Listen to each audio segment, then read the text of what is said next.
Eref Tov ou Beshem Hashem Naaseh V'Natzliach. Nous sommes jeudi soir, le 2 du mois de... C'est ça bien, le 2, hein, je regarde bien. Oui, effectivement, le 2 novembre et le 19 du mois de Cheshvan. Shiur acheté par Raphaël Nakashayakar, Bracha Ba'atzlacha B'Chomas Yadav. Shiur pour l'élévation de l'âme de sa maman, Myriama Bat Mira. Si je le prononce bien, Zechron Bracha. Il ratson que le mérite de cette étude y allait Nishmata Kezor Arakia, et avec sa permission aussi pour l'élévation de l'âme de Shoshana Tutubatalia, chez Yom Shabbat Yom Kudata Ufren, Kol Ptsui, Kol Chaz Shalom, Orugé Israël, Verfoua Shelemach, Lama Meira, le Kol Ptsui Israël, Shachem Shmor et Chayalenu, Vechol Asher Nolu L'Chaim Tovim, Ul Shalom. Et on commence tout de suite cette étude par le mérite de Rabbi Yaakov Abu Hatzer, Zecher Tzadik, Vekadosh Ibracha, Sruto Yagen, Alenu, Valechem, Valkol Am Israël, Bekesher, La, un sujet qu'on va développer ensemble sur la paracha de la semaine. Dans cette paracha de Vayera, il y a marqué Ve'el Bakar Ratz Avraham Vayikach Ben Bakar Rachvato Vayimaer La'asot Oto Vechule. La paracha nous parle d'Avraham Avinu qui, comme vous le savez, la Torah n'est pas un livre d'histoire, donc nous allons développer un sujet très important qui est le sujet de la prière. Même si on en a fait beaucoup, eh bien, ça fait du bien, surtout pendant notre période, de rappeler l'importance de la prière. Et on verra que la prière a des ricochets pour toutes les générations. C'est-à-dire que vous pouvez prier aujourd'hui, par exemple, faire une prière et ne pas en voir le résultat. D'accord? Vous avez prié, par exemple, je dis n'importe quoi, pour vous marier. Et puis, ça vient pas. Et 10 ans plus tard, vous allez vous marier. Combien de fois vous avez dit, mais ça sert à rien de prier, voilà, j'ai fait les ségoulottes, j'ai prié, ça sert à rien de prier. C'est la plus grosse gourde qu'on puisse dire dans notre vie. Ce que vous ne savez pas, c'est que cette prière-là, elle va être mise de côté. D'un coup, votre fille a 18 ans et elle trouve tout de suite son zivoug. Pourquoi? Moi, j'ai attendu 35 ans et ma fille, à 18 ans, elle a trouvé. C'est des prières pour toi qui ont ricoché sur ta fille. Jamais nos prières reviennent vides. Jamais. Jamais. Elles vont servir tôt ou tard. À quoi ça ressemble? C'est comme un fils qui dit à son père, « Papa, garde-moi 10 000 shekels le temps que j'aille aux toilettes et je reviens. » Le père garde l'argent et il lui dit, papa, rends-moi mon argent, s'il te plaît. Il dit, mais je sais pas où il est. Comment ça, tu sais pas où il est? Je t'ai donné 10 000 shekels et tu me dis, je sais pas où ils sont. Je sais pas, tu me les as posés ici et je sais pas, laisse-moi tranquille, je ne sais pas. Le fils est très en colère.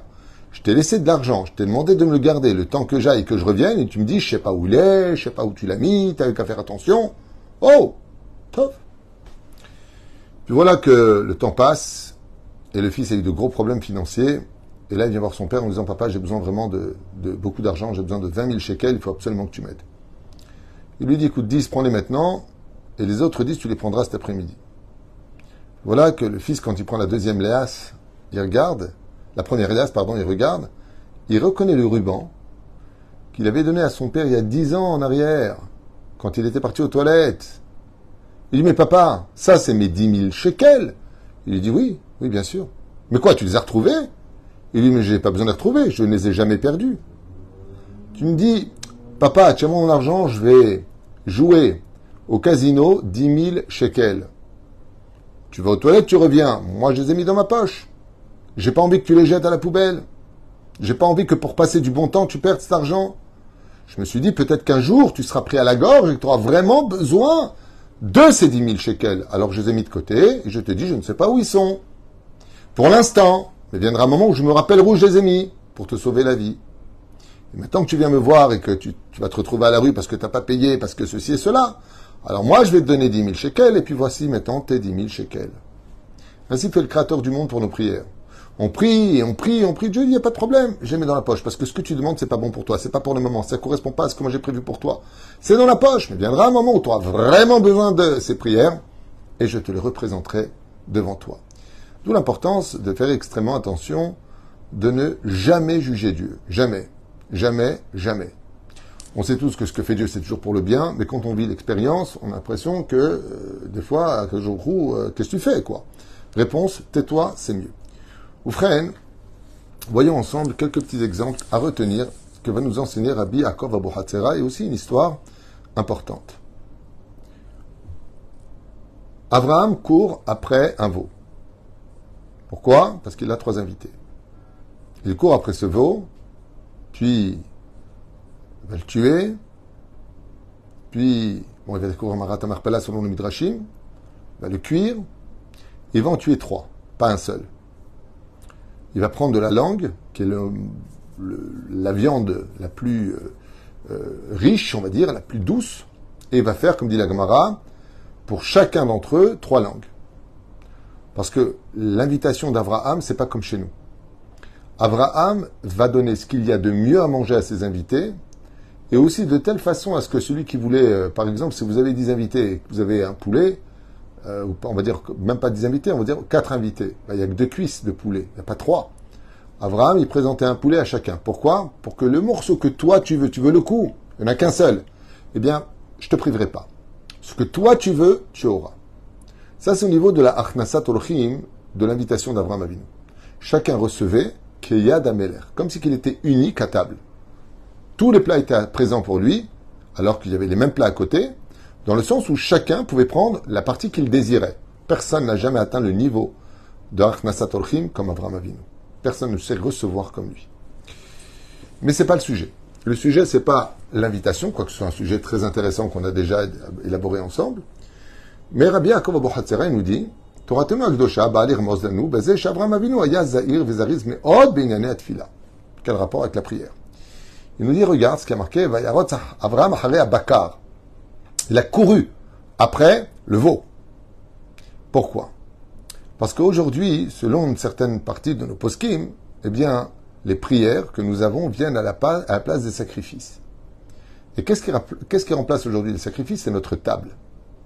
Par exemple, il faut savoir que chaque fois que vous invitez des gens à table chez vous, et que vous leur faites kiffer, Baruch Hashem, la Torah, le Mashiach, il est où? Il est sur la route.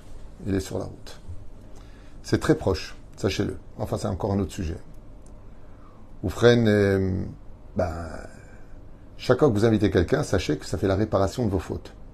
Si à table, il y a des paroles de Torah, que tout est strictement cachère, et que vous avez fait la mitzvah de l'invité, sachez que vous faites la réparation de vos fautes. C'est comme un korban. Et donc, comme la prière vient à la place des korbanot, je vous fais un kitsour, Rabbi Yaakov Abu Hatzera nous dit ici qu'on doit apprendre d'Avraham Avinu une chose essentielle sur la prière, c'est tout simplement le fait de s'empresser d'aller prier vite. Le fait de montrer qu'on va vite prier Hachem, c'est déjà une garantie de 50% que la prière sera acceptée par Dieu. Bon Irebéachad. Écoutez bien comme c'est beau, il y a beaucoup de choses à apprendre ici. Soyez patients. Pour ceux qui veulent apprendre, ceux qui ne veulent pas, au revoir. Ve'el abakar ratz Avraham. Avraham courut après le veau. Le bœuf. Dainu Shavram Avinu ayaratz bezrizut el atfila. Ce que vient nous dire ici la Torah en clin d'œil, c'est que chaque fois qu'il fallait aller prier, Avraham s'empressait d'aller prier. Sheim prinat korban abba mina behema ve'abakar. Comme vous le savez, au lieu de sacrifier, on prie aujourd'hui. Ya Avraham Avinu zahir bechol shlosh atfilot. Et Avraham ne ratait aucune des prières, ni shacharit, ni mincha, ni arvit. Lechen emar b'pasuk. Et c'est pour cela qu'on a 3 allusions. Ben Bakar, donc le fils du Bakar, du veau, du bœuf, c'est le veau. Rach, qui était doux, Vatov, et qui était bon. De là, on apprend que la prière du matin fait une kapara incroyable sur les fautes que nous faisons. 2, que la prière de Mincha est extrêmement douce et importante aux yeux d'Hachem. Ne jamais rater Mincha. Comme le dit d'ailleurs dans Tana de Eliyahu, ou le Zohar Kadosh, que Eliyahu Navi Zachor Letov, il fait Nitilat Yadayim Avram Tzrak Yaakov pour qu'il prie la prière de Mincha. Vatov, et quelle est la prière qui est appelée le bien? Celle de Harvit. Aromzim al shlosh tatfilot. Comme ça explique Rabbi Yaakov Abu Hatzera. Shaharit, Mincha et Harvit sont, aux yeux d'Hachem, un rendez-vous vital et primordial pour chaque enfant d'Israël de ne jamais manquer une prière. Les lamdecha, pour une femme, c'est une seule prière. Et lamdecha chez Avraham Avinu, aya zahir bechol achat minat filot. Et Avraham Avinu se préparait particulièrement pour chacune de ses prières. Et il le faisait avec une chose. Quand il allait à la synagogue, il s'empressait d'être le premier, de courir, de montrer de l'empathie, de l'amour et de l'empressement. Et là, on nous raconte une histoire à propos de Rabbi Yehuda Tzadka. Et un jour, alors qu'il arrivait vers la yeshiva, il changea de direction et puis il passa près d'une rue, il y avait une synagogue, et là-bas il repère un de ses élèves. Il était juste 10h30 du matin.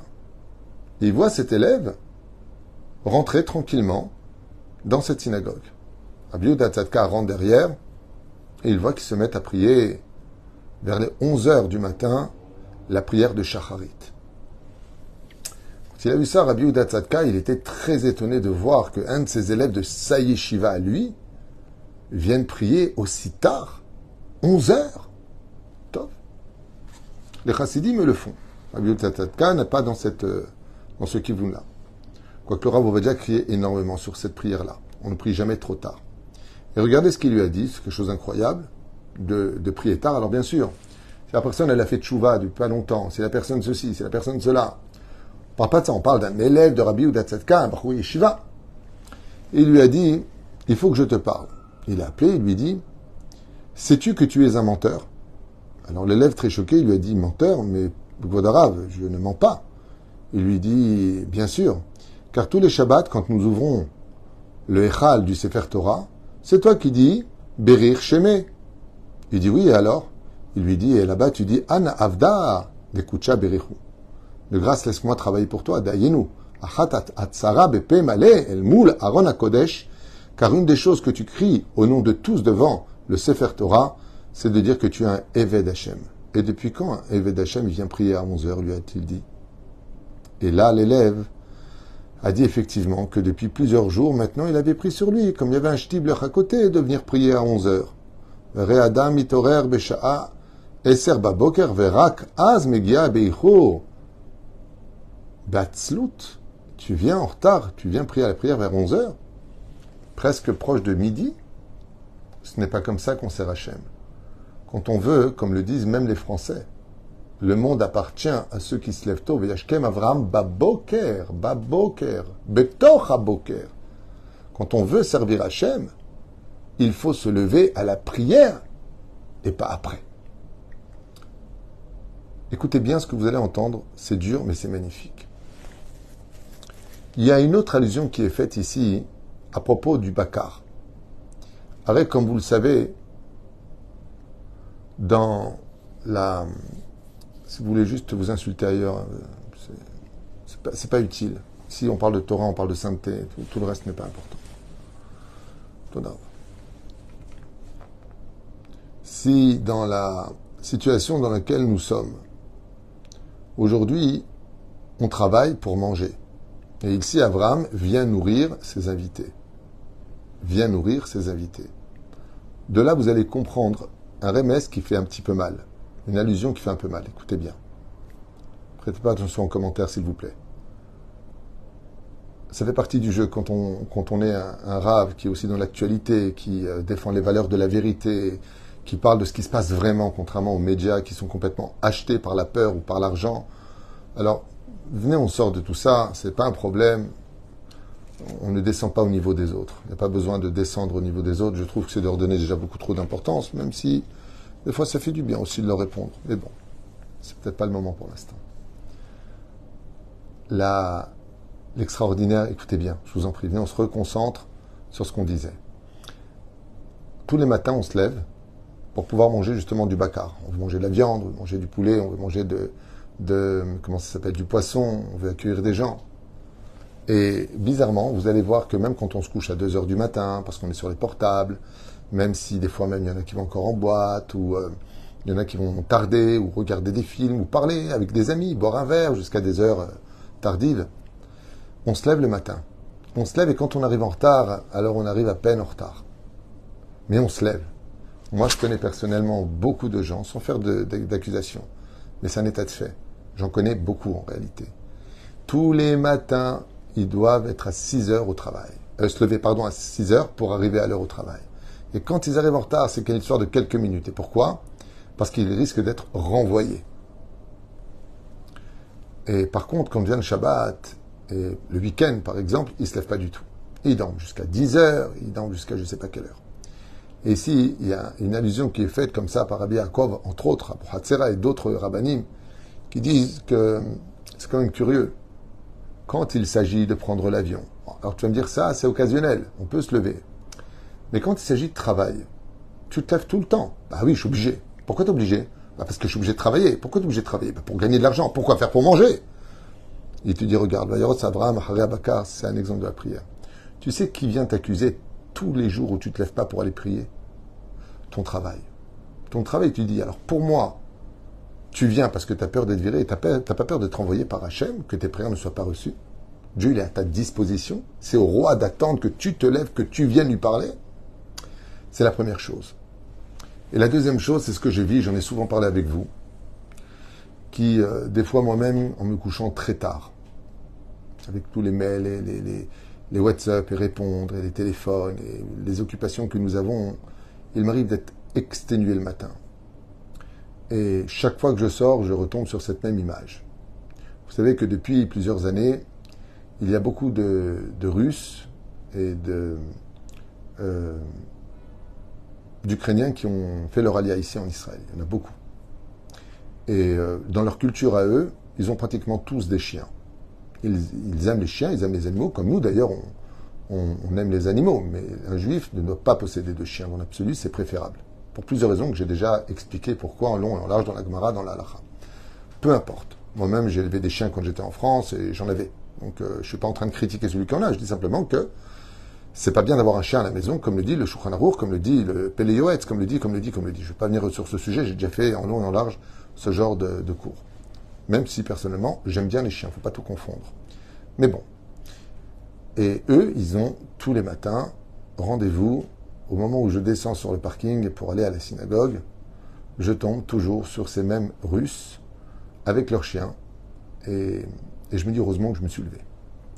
Parce que eux, ils prient pas, certains sont juifs, certains ne le sont pas, peu importe, c'est pas le sujet. Mais qu'ils soient juifs ou pas, il y a une chose de sûre. C'est que même ma voisine du 4e étage, qui est par contre israélienne et sfarade, elle a aussi un chien. Et ils sortent leur chien, ils parlent ensemble tous les matins, à 7 heures du matin. Et je me dis, Zekch, eux, ils ne se lèvent pas pour la prière. Ils se lèvent pour que leurs chiens aillent faire leurs excréments. Parce qu'on n'a pas le droit de laisser souffrir un animal. Ce qu'ils font, c'est aussi une mitzvah, Emet. C'est un animal, il faut en occuper. Comment nous, on peut dormir? Eux, ils sortent pour sortir leurs chiens, leurs animaux, pour aller faire leurs excréments. Et nous, on dort, alors que Dieu nous attend. C'est la deuxième chose que je voulais partager avec vous. Quand on nous dit, demain matin, tu as l'avion à 6 heures, tu dois te lever, on rate pas. C'est un événement. Mais c'est vrai que c'est pas tous les jours. Le travail, c'est tous les jours. Et les responsabilités que cela occasionne nous incitent à automatiquement nous lever. Parce qu'on a peur de perdre notre travail. Et que pour nous, c'est vital. Il faut savoir que vivre la prière, c'est vital. Et que ce rendez-vous, c'est pas un patron, c'est celui qui tient les clés de toutes les solutions et de tous nos bonheurs. Et c'est pour cela qu'il est impératif de prier en minyan, sauf là où il y a des problèmes de sécurité ou autres. Je parle de façon générale, pour pouvoir rencontrer son Créateur, car dès qu'on prie à 10 personnes, automatiquement la prière est reçue. Je vous lis un Mahamar du Yanouka qui ramène ici à propos de la prière. Pour ce premier shiur, il y en aura un juste derrière, encore un autre, pour ceux qui veulent étudier un peu de Torah, Bezrat Hashem, comme on l'a dit, pour l'élévation de l'âme de cette tzadika. Donc pour ce shiur, Raphaël Nakash Ayakar, merci beaucoup pour Meriama Bat Harmira. Non. Riha. Si je le prononce bien. Et il dit comme ça. Elohim Nissa et Abraham, Akadosh Hu met Abraham à l'épreuve, Karna et Bincha, Ve'alu Sham Leola, et monte-le donc sur le Misber. Vous connaissez tous ce verset qui dit Mishana et Abraham Avinu Be'ara Moria, ou Yahane et Trem. Ce même Dieu que quand Abraham a vu la Shekhinah avec son fils, c'est vrai qu'on ne peut pas voir Dieu de notre vivant. Tout à l'heure, dans le shiur précédent, j'ai rappelé ce que dit Rashi, j'ai rappelé ce que disent nos commentateurs, qui disent qu'Abraham et Yitzhak ont vu Dieu. Alors quelqu'un m'a répondu, pas de chez nous, tu dis n'importe quoi, on ne peut pas voir Dieu. Oui, d'abord je ne dis pas n'importe quoi. Pose des questions et tu auras des réponses, au lieu de venir juger et de rien comprendre, comme beaucoup le font. Alors, c'est pas de l'orgueil ce que je vous dis, mais apprenez à poser des questions. C'est marqué aussi dans la Torah, Kilo Irani Adam Bacha, l'homme ne me verra pas de son vivant. Je le sais, Todarabah. Non. Ce qu'il faut comprendre, c'est qu'on peut voir une facette d'Hachem qu'on appelle la Shechina. Et ça, c'est ce qu'a vu Abraham et Yitzhak, contrairement à Ishmaël et Eliezer, qui sont restés près de l'âne. Donc, ce même événement qui a eu lieu, par le mérite d'Abraham Avinu, alav shalom, qui a parlé avec Hachem et Dieu vient sauver Yitzhak, regardez ce qu'il dit. Mais Kevan Shenigal Yitzhak, de cette Akeda, de ce sacrifice de Yitzhak, étant donné que Yitzhak Avinu a été sauvé, écoutez bien, Kemo Sheniganu Kol Israël, par ce mérite-là, toutes les prières passent par la Akeda de Yitzhak et tout Israël sera toujours sauvé. Amar Rabbi Yehuda bar Rabbi Simon. Rabbi Yehuda, fils de Rabbi Simon, dit Achar kol adorot, atidin, banecha leachez ba'avonot, ou listaber betzarot.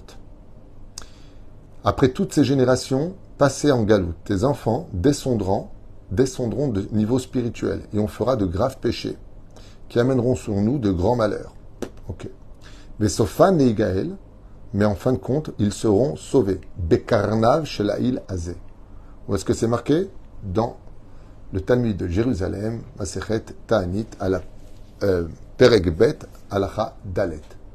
On a une promesse du Talmud que malgré le fait qu'on ait fait des fautes et qu'on ait fait ceci, par le biais de la prière, par la force de la tfila, Am Israël sera sauvé. Parce que notre force à nous, même si militairement on se défend, notre vraie force c'est de parler avec Hachem. Quand un juif prie Dieu, c'est déjà une arme qui touchera la cible précise. Quand Aman se sont adressés aux Juifs pour les conquérir et les mettre en esclavage, le Midrash nous dit qu'à propos de Aman surtout, que la première chose qu'il a fait, c'est attacher les enfants, attacher les femmes et leur fermer la bouche. Alors, pourquoi? Le Midrash dit que les pires ennemis d'Israël avaient peur de la prière des Juifs parce qu'ils savent que Dieu nous écoute. Alors, il leur fermait la bouche. Quand Titus a tout perdu et qu'il est mort de façon abjecte parce qu'il a osé toucher un cheveu d'un Juif, quand Aman, lui-même, qui avait fait la pendaison pour pendre Mordechai à Yehudi, le Juif, ils se sont tous retrouvés là-bas. Ils ont dit, je comprends pas. On leur a attaché les mains, on leur a attaché la bouche, on leur a attaché les pieds. On ne voulait pas qu'ils prient. On les met dans des endroits de désespoir. On les met comme si que Dieu les a abandonnés et prient. Et il dit, oui, mais il y a un problème. Il y a une chose que tu ne peux pas attacher chez un Juif. C'est son cœur. Et un Juif, quand il ne peut pas parler avec ses lèvres et qu'il prie à l'intérieur de lui, avec son cœur à Kadosh Baruch Hu, là aussi Dieu l'écoute. Comme c'est marqué dans le 7e Télim, 10e verset. Hachem bochen levaklayot. Le Créateur du monde ne lit pas que les lèvres. Il lit aussi ce que le Juif a dans son cœur. Ce qui fait que rien ne peut empêcher un Juif dans ce monde, qu'il soit malade, qu'il soit prisonnier, qu'il soit kidnappé, qu'il soit parmi des ennemis, qu'il soit dans l'insécurité la plus totale. Rien ne peut empêcher un Juif de prier à Hachem et de lui dire combien on l'aime, combien on l'aime, combien on aime Akadosh Baruch Hu. Kama utov lanu. Il y a ce qu'il y a eu, mais ce qu'on sait, c'est que du mal sort toujours le bien. J'espère et je le souhaite et je le pense très sincèrement qu'après les événements de cette guerre, où moi, le petit Rav David Twitou de rien du tout que je suis, moi, quand je me fais insulter qu'on me traite de MRDE, je ne prends pas comme une insulte. Parce que peut-être, j'ai pas une grande estime de moi. Je vous dis franchement. Il y en a qui me menacent, qui me font rire, parce que bon... Enfin bon, pas descendre non plus à ce niveau-là. Je suis certain que les événements qui vont avoir lieu vont prendre une ampleur différente. Que tout partira de la France, comme le disait le Rabbi de Lubavitch. D'où l'importance pour les Juifs de France de vraiment se protéger, se préparer. C'est ce que je pense, sans affoler personne. Je pense que l'Iran se prépare à avoir d'ici peu la bombe atomique. Et je pense que nous sommes vraiment dans la direction de la Géoula, où après tous ces événements-là, si Dieu veut, nous danserons tous pour Pessah au Beth Amikdash. La vérité sera sur terre, le dévoilement du Hémet, le bonheur sur nos visages et la paix dans le monde. Voilà ce que je pense. À Hémet, c'est pas que je le pense, je l'étudie dans mes textes, je le lis dans le prophète Zacharie Zecharia, je le lis dans Amos, je le lis dans Isaïe, Dans Yecheskel, moi on me reproche des vidéos que j'ai faites alors que je n'ai fait que traduire du Zohar. Et quand j'ai parlé que l'Europe le paiera à la fin des temps, c'est marqué dans les prophètes, c'est pas moi. À la limite, quand on veut me retirer une vidéo de YouTube ou des réseaux sociaux, vous êtes en train de retirer quoi? Voilà, moi j'ai des références, ce que je vous lis, c'est pas moi qui les ai écrits, vous voyez? Moi, ce que je vous lis, quand je vous parle de Rabbi Yaakov Abu Hatzera, vous voulez la référence? C'est dans son livre, Pituché Chotam, ce que je viens de vous lire. Vous êtes en train de quoi? D'effacer l'histoire de notre peuple, de nos commentateurs? Il y a des chaînes islamiques qui nous insultent toute la journée. Il y a des chaînes d'autres religions qui disent que c'est la seule qui sont vraies. Vous voulez que même en tant que religion, on parle d'autre chose? Non. La Torah, elle est vraie. Notre Torah est vraie. Notre légitimité est vraie. Nous, on n'a pas de problème avec personne. Juifs de France, rappelez au gouvernement, rappelez à l'islam, rappelez aux chrétiens que vous n'avez jamais brûlé des voitures, pillé des magasins, agressé des gens dans la rue, pillé des gens chez eux, les attacher, couper des têtes à des professeurs, crever leurs pneus. Rappelez la vérité. Rappelez la vérité. Cette haine est gratuite. Cette haine aveugle les gens de la vérité. Se cachant derrière un prétexte d'un peuple aujourd'hui qui a été créé, qui est réel, comme appât, comme raison, pour cacher quelque chose qui aujourd'hui est extraordinaire. Le vrai visage de chacun. On voit aujourd'hui le vrai visage des artistes. On voit le vrai visage de ceux qui font passer leur honneur personnel en oubliant de défendre des causes réelles. Je l'ai dit ce matin, cette vidéo-là est virale aujourd'hui. L'armée d'Israël, en rentrant dans la bande de Gaza, ont récupéré les portables du Hamas. Les soldats les ont remis au gouvernement, ils en ont fait un film, reproduction comme un film, de toutes les scènes atroces qui eurent lieu le 7 du mois de octobre. Ils ont demandé aux membres de la Knesset de se réunir. Hier soir, aux informations de 20h, sur la 14e chaîne et 12e chaîne, entre autres, les caméramans étaient là pour voir comment ça se passait. Quand les membres de la Knesset de gauche et d'extrême gauche, pro-palestiniens, pro-arabes, toujours à les défendre, et nous on n'est pas bien, se sont évanouis, hurlés, en larmes, estomaqués, n'arrivaient plus à parler, marchaient comme des zombies. Les 3-4 personnes qui ont pu encore prendre la parole ont dit « Il faut que le monde sache la vérité. Il faut que le monde sache la vérité. » Parmi eux se trouve une personne de la Knesset qui avait préféré être cachée et qui a dit une phrase. Quand elle a vu les images, elle a dit elle-même, arabe palestinienne, ces gens-là ne sont pas venus sauver la Palestine. Ces gens-là sont venus tout simplement tuer des juifs. De façon atroce. J'en ai honte. J'ai des vidéos ici, je pourrais vous les montrer. Je ne le fais pas, ce n'est pas le but. Mais notre prière montera. La prière de tous ceux qui ont été assassinés monte devant Hachem. Le Hémet sortira dans le monde. Ki Am Israël Chai Vekayam. Am Israël Chai Vekayam. La Géoula, je vous affirme, chers amis, elle est très proche. Je l'ai dit pratiquement dans tous mes cours. Renforcez-vous dans la Shmira du Shabbat. Faites la paix entre vous. Soyez gentils. Mettez de la tzedaka. Faites attention à la loi de la Nida. Ça crée des ennemis et ça leur donne le droit de nous faire du mal. Selon nos Chachamim. Énormément de gens en Israël aujourd'hui font une très grande teshuva. J'ai jamais vu ça en 39 ans dans ce pays. J'ai jamais vu ça. pouvez pas savoir le nombre de téphilines, de tzitziot, de châles de prière qu'on nous demande, de sidourim, de teilim, de tikkun haklali, de cours. Quand j'arrive à une base, quand je viens voir des soldats, ah, Rav Tuitou, Mashlomcha, Shiur, Tasselanu Zedvar Torah. C'est extraordinaire. Tu arrives à peine dans une base, fais-moi un Dvar Torah. Chez la Nousrout, qu'on ait le mérite parce que tout le monde sent et tout le monde ressent aujourd'hui que seule la Torah peut nous sauver, que parce que Dieu s'exprime à travers ce dialogue entre son peuple et lui par la Torah. La Torah est vraie. Qu'on dise ce qu'on veut les nations du monde, c'est même pas à eux que je m'adresse. C'est à mes frères de tout endroit, que ce soit du Canada, de Suisse, de Belgique, de France ou d'ailleurs. Am Israël, vous êtes des gens merveilleux. Vous êtes des bonnes personnes. Vous êtes des tzadikim. Ça fait 2000 ans qu'on est en galoute. Et on est tous concernés par l'amour de notre terre, de notre nation et de ce qui nous touche. Tous autant qu'on est.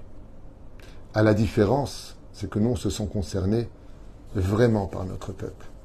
Non pas en manifestant à mort les uns ou les autres, mais vivre notre peuple. Vous entendez la différence?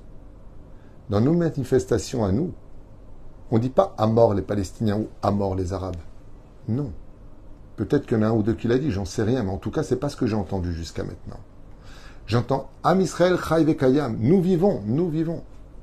De l'autre côté, on entend à mort les Juifs. Nous, on parle de vie, et ils parlent de mort. Nous, on parle de nos morts, qui ont été massacrés. Et eux, ils parlent de nous, parce qu'on a tué les leurs. D'abord, on n'a tué personne. On n'arrête pas de leur dire de partir dans une direction, de les aider dans cette direction. On laisse passer les camions humanitaires. On a remis l'électricité, on a remis de l'eau. Et pire encore, on leur a même permis, on a libéré de l'argent pour leur permettre de. Aujourd'hui, les Gazaouis, pour ceux qui voient les informations israéliennes, sont filmés. Les gens de Gaza se réveillent. Et vous savez qui ils maudissent? Le Hamas. Ça a été filmé cet après-midi, c'est dans tous les réseaux sociaux israéliens. Dans quelle situation vous nous avez mis? Dans quelle situation vous nous avez mis? La vérité commence à sortir. C'est pas nous qui détruisons Gaza. C'est le Hamas qui l'a détruit. En 1936. En 1900... Bechlal, à l'époque du livre blanc. Déjà à l'époque, avec les Anglais. Camp David. Avec Ehud Barak. Toutes les occasions où Israël a proposé un pays pour 2 États, vous pouvez vérifier ce que je vous dis. Ils ont refusé. Et vous savez pourquoi? Parce que le problème, c'est pas l'endroit. Si les Juifs Chas Vesham partaient d'Israël, il n'y aurait personne ici. Personne. Parce qu'il n'y a jamais eu personne. Ce qui dérange, c'est le Juif. Vous, en France, vous n'êtes pas en Israël. Pourquoi on vous met des Magen David? Pourquoi on vous menace? Si le problème, c'est le Juif en Israël, alors ça devrait s'adresser qu'à nous. Pourquoi des manifestations et des menaces sur les Juifs de Galoute?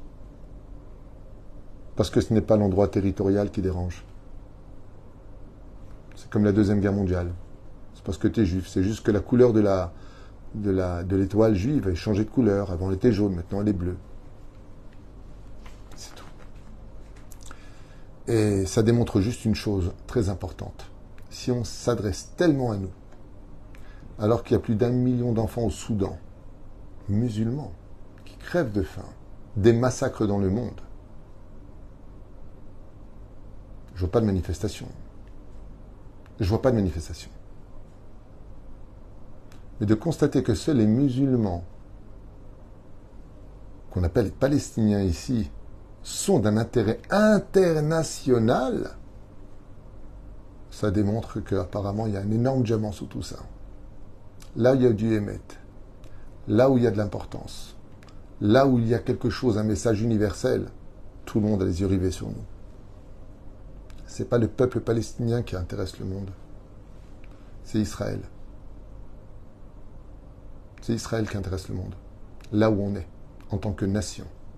dans nos agissements. On a créé Waze, on crée des startups, on apprend à nos enfants des métiers. C'est un pays qui a 75 ans, qui est plus développé même que la France, il faut le savoir, qu'Israël aujourd'hui. J'ai des médecins qui viennent de France qui voient aujourd'hui, mais c'est pas possible. On a des appareils, d'ailleurs, il faut savoir qu'il y a même des appareils, je ne connais pas les noms, mais il y a 4 appareils dans le monde. Dans 4 hôpitaux, il y en a un en Israël. Les plus sophistiqués au monde. On a créé le laser spécial missile, au lieu de dépenser des millions. Ça coûte 20 shekels à chaque fois que tu veux détruire un missile. C'est comme dans les films de science-fiction, des lasers, créés par nos enfants ici, en tout cas c'était créé à Ashdod. Par des enfants de 20 ans, quoi. Comme ceux qu'on crée Waze et tout le reste. Israël fait parler de lui. Parce que là, il y a du juif, il y a du Hémet. Et tout le monde recherche le Hémet. Seulement de le rechercher avec passivité et intelligence, c'est avec cruauté et méchanceté que les choses sont faites. Parce que s'il y a un peuple au monde, s'il y a un peuple au monde qui cherche la paix, s'il y a un peuple au monde qui tend la main, s'il y a un peuple au monde qui fait tout pour éviter des dégâts collatéraux qui sont des fois inévitables, c'est nous. C'est nous. Nous, on leur donne du travail. Nous les soignons. Nous leur ouvrons leur université. Ils sont juges chez nous, à la Cour suprême. Ils sont à la Knesset. Ils ont des villages à Jérusalem, dans toutes les villes. Il y a des quartiers arabes. Ils vivent parmi nous, en tant qu'Israéliens, parmi nous, en tant que Palestiniens. Ils font ce qu'ils veulent. On leur apporte ce qu'ils veulent. Posez-vous la question. D'où tous ces tunnels qui n'en finissent pas? D'où ils ont eu tout ça? Vous savez ce qu'a découvert l'armée israélienne? Ils ont découvert Madin Israël. Les tuyaux sur lesquels ils nous tirent, c'est ce qu'on leur a livré pour faire des alimentations d'eau. Ça sert pour les missiles. Et quand les soldats sont rentrés, ils ont dit, mais c'est ce qu'on leur a envoyé. Qui est celui qui a donné 6000 fusils M6 Esrei à l'autorité palestinienne de l'époque? Vous vous rappelez? Qui leur a donné des armes? Leur a créé des structures militaires? Qui? Yitzhak Shamir? Non, Yitzhak Rabin. C'est Yitzhak Rabin qui leur a créé la police, pour qu'il y ait de l'ordre chez eux, pour qu'il n'y ait pas une mafia, pour pas qu'il y ait tout ça. Et de l'argent tous les mois. Les moyennes, vous pouvez vérifier sur les réseaux sociaux, sur Internet, à peu près 70 millions par mois de shekels, payés par les contribuables israéliens pour qu'ils aient du travail. Vous savez combien prend un ouvrier palestinien de Gaza? J'ai appris ça aujourd'hui. Dans le Hotef Haza, quand il venait travailler, 875 shekels par jour, quoi? Soit 250 $ par jour. C'est ce qu'il était payé. C'est dans le journal, c'est dans les réseaux sociaux, c'est des témoignages. On a perdu notre travail, on a tout perdu. Nous leur donnons du travail. Vous, les manifestants, haineux, qu'est-ce que vous leur donnez? À part un soutien de haine sur nous, qu'est-ce que vous leur donnez à eux? Vous vous rendez compte qu'on est en train de négocier, chers amis, avec l'Égypte, pour qu'ils les acceptent, les civils, pour qu'on puisse chercher où sont les terroristes. Il ne veut pas. Ceux qui ont 2 nationalités seulement, le reste on n'en veut pas. Mais alors quoi, vous êtes musulmans, vous vous entraidez, non? Ils ne veulent pas. La Jordanie, elle ne veut pas. La Syrie, n'en veut pas. Le Liban, mais pas du tout.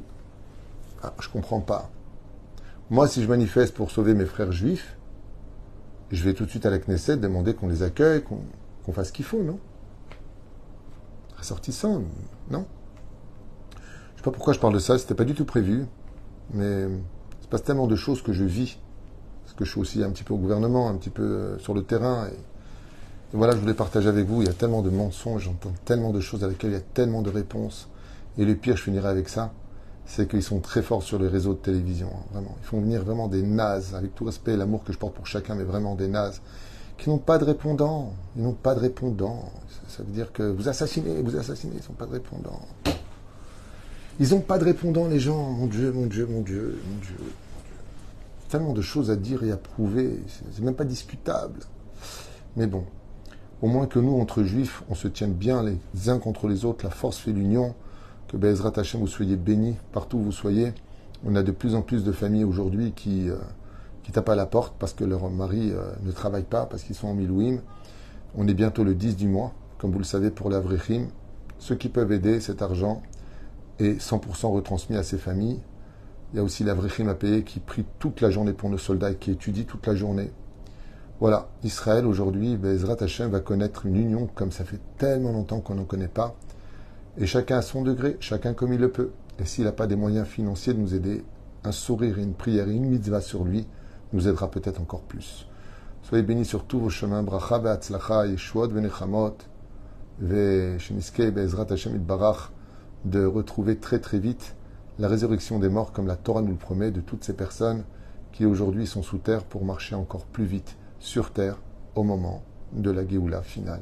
Azorim bedimra birina yiktsoru, comme disent nos chachamim, les larmes amères que nous versons aujourd'hui, Dieu nous a promis qu'elles seront reversées mais dans le sourire et le rire pour l'éternité du mot Yitzhak. Tzochek mi shetzochek acharon. Voilà, je finis avec ce shiur. Je vous dis à tout de suite, j'ai un autre shiur à faire juste derrière. Pas moins important, on évitera de parler de ce qui se passe, parce que je voudrais me concentrer sur la Torah elle-même, et pour moi de parler de mes frères, de la sécurité, de la vérité, c'est de la Torah. Kol Tuv.